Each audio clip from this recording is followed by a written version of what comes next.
মোহাম্মদ আব্দুল মান্নান আমার একমাত্র কন্যা মোসাম্মদ আখি খাতুনকে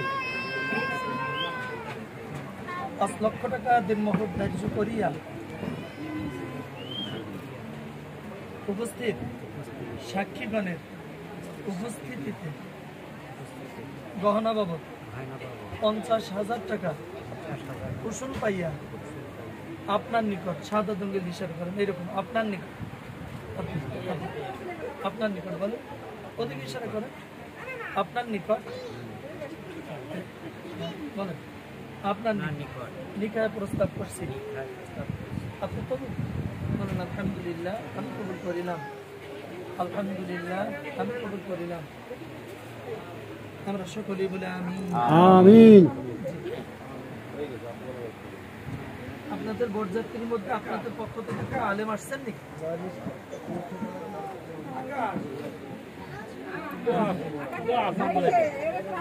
বাংলায়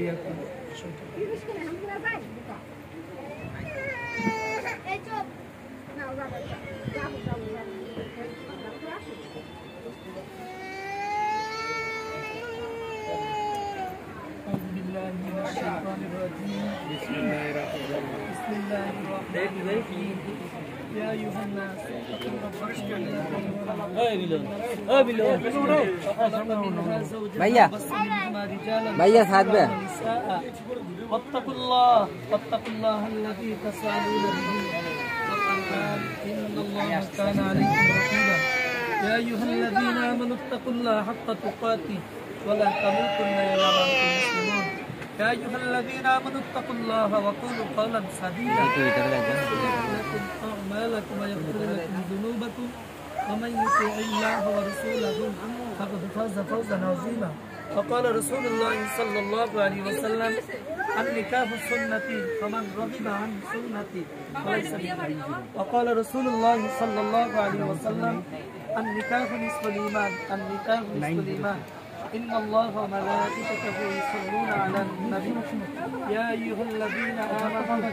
صلوا عليه وسلموا تسليما اللهم صل على محمد وعلى آل محمد كما صليت على إبراهيم وعلى آل إبراهيم إنك حميد مجيد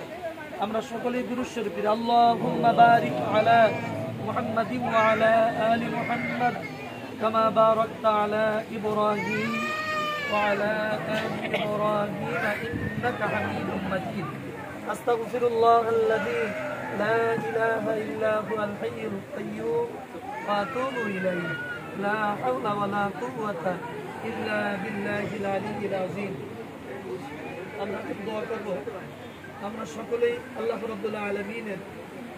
আরশে আজিমে দরখাস্ত পেশ করব এই জন্য আমরা যে আজকে পবিত্র বিবাহ বন্ধনটি এখানে বসে সুসম্পন্ন করলাম আল্লাহ পাক যেন এর উপর থেকে সমস্ত রকমের বিপদ আপদ বালা মুসিবত শয়তানি ওয়াসওয়াসা মানুষের দুষ্টামি থেকে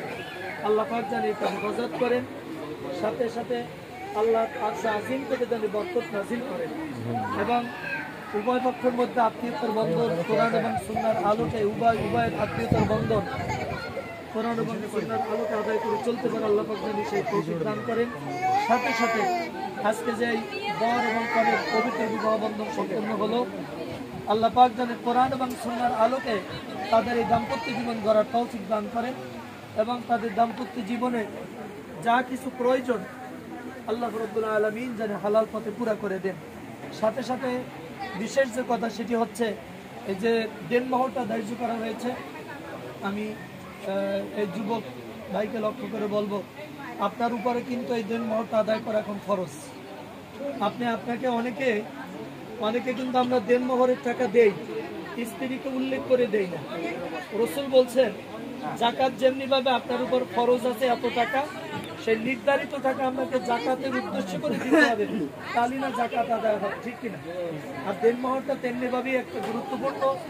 দায়িত্ব এটা ওইটাকে কেন্দ্র করে দিতে হবে যে তোমার দেনমোহর বাবদ এই এত টাকা ছিল এত